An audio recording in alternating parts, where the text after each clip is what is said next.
Аз ме успокояваш. При тихи води ме завеждаваш. Нека слава да бъде на Господа. Сега да видим. Ето виж, Бог иска да те освежава. Бог иска да ти даде смирен дух. И Бог тази вечер иска да не води къде? На сухата трева. Къде? Да се приготвим езика, нали? Да напълним хладилниците ли? Той иска да те води на зеления пасвища. Тази вечер той иска да промени сърцата ни. Тази вечер той иска да изпълва сърцата ни с силата и помазанието на ръци. Нека слава да бъде на Господа. 4 стих. Да! И долината на мрачната сянка, ако ходя, няма да се оплаша от зло, защото ти си с мене и нека да кажем мощно амин. От човека да не те страх. Човека нищо не може да те прави. И долината на мрачната сянка се ти, брата, да ходиме, да не се плашим от нищо от зло и дори смъртта да хлопа на нашата врата. Помнете го, Христос е с тебе. Христос е с мен. Знаеш кога ще бъде с тебе? Знаеш ли кога ще бъде с мене?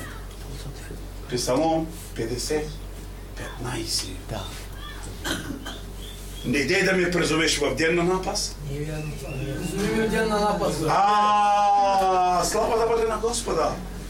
Призови ме в ден на напас и аз ще те избавя и ти ще ме прославиш. Слава да бъде на Господа.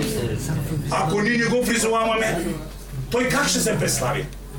Тази вечер ние трябва да го призоваваме и той да се преслави. Слава да бъде на Господа. И той ще те избави. Слава да бъде на Господа.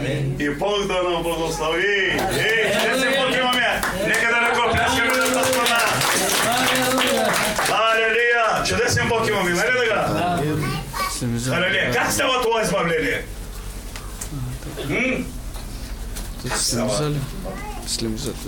Искам някой сега. Избавлението малко така ще ви говоря. Още в 2-3 глави ще вляза и ще завършвам, което ще дам на пастор Илия.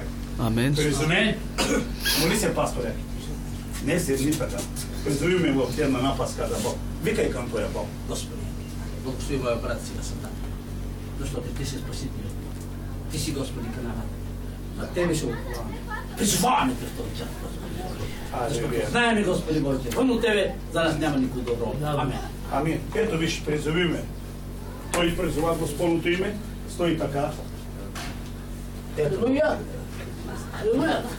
И той ще го избави. Амин.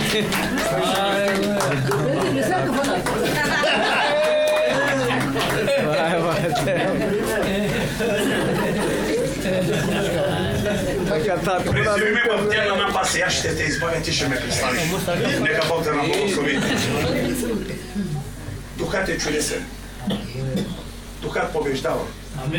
Духовният човек знае как да победи. Духовният човек знае как да носи. Духовният човек знае как да застава. Духовният човек знае как да защитава. Духовният човек оглежда духовните неща.